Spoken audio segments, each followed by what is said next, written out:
Welcome to Mechanic. Today we have a 2013 Tesla Model S on this vehicle. We are going to show you how to be able to change your time.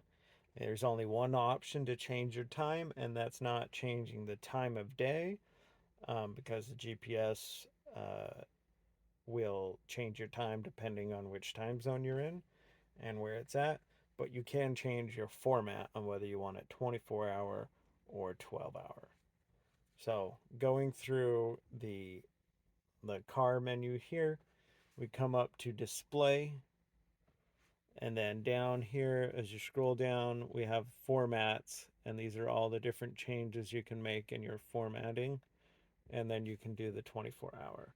Now we are lower than our 12, but if we were over 12 at 1 o'clock, then that would say 13 instead of 11:42. But that's the only thing we can do with our time is being able to change our 12 and 24-hour. And then if that's it, that's all you need to do there. That's it. Thanks for watching Mechanic, where you can be the mechanic.